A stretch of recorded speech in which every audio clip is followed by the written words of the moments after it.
Hi! So my engine is flooded because I left my petcock on for several hours while I was at work. Now what's happened is the gas from in this guy is filling up the cylinders in this guy, and that's bad. That means that my oil has gone sour, so now I have to do an oil change. The tools you're going to need to get yourself running again, because your engine's not going to compress when it's full of liquid like that, are going to be a way to get your spark plugs out, this guy, a way to get your fuel tank off so you can get to the spark plugs first order, this guy, and a way to change your oil. Also, what you're going to need to get all the gas out of your cylinders once the spark plugs are out is a way to turn over your flywheel, this guy. So let's take off the tank and we'll get going from there.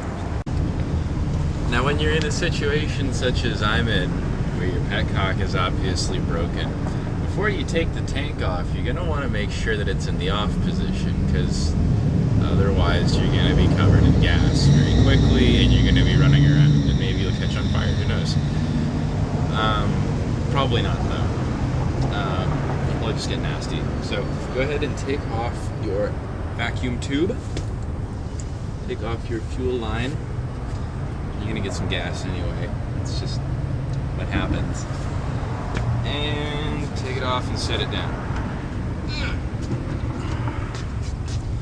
Nice full tank of gas. We'll put that right there. Now, next thing, take off your spark plug boots. Just pull them right out. They're designed to come out easy. Now for the Ninja 250, I know the spark plugs that I use have a 16 millimeter hex bolt kind of removal dealie, and that's what I use to get them out.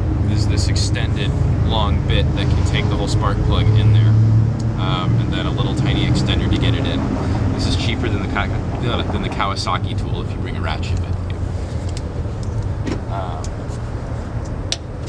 And just go ahead and take this off.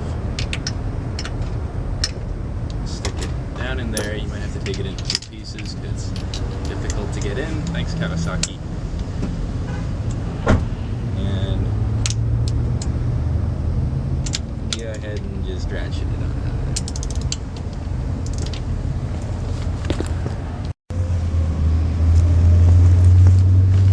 Okay, so when your spark plugs are all loosened up and ready to come out, sometimes they're recessed in the engine, so you can't just grab them.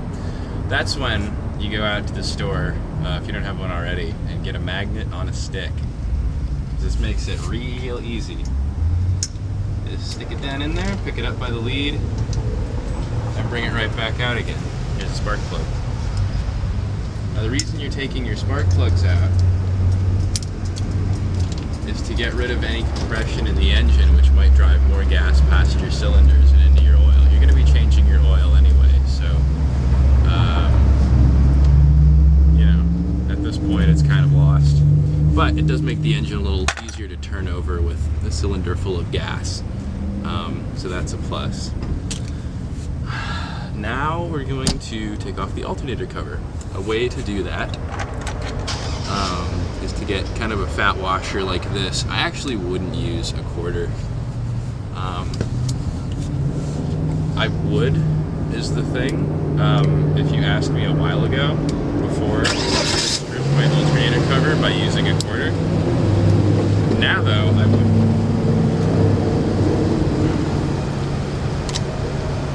See, it's stripped.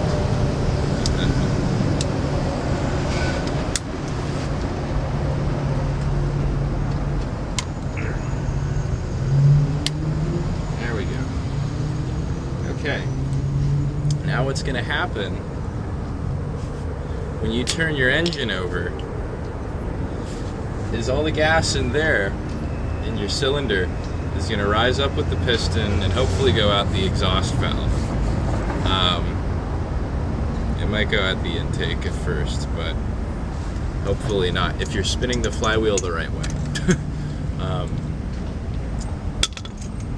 And what's gonna happen is you're gonna get your gas in here.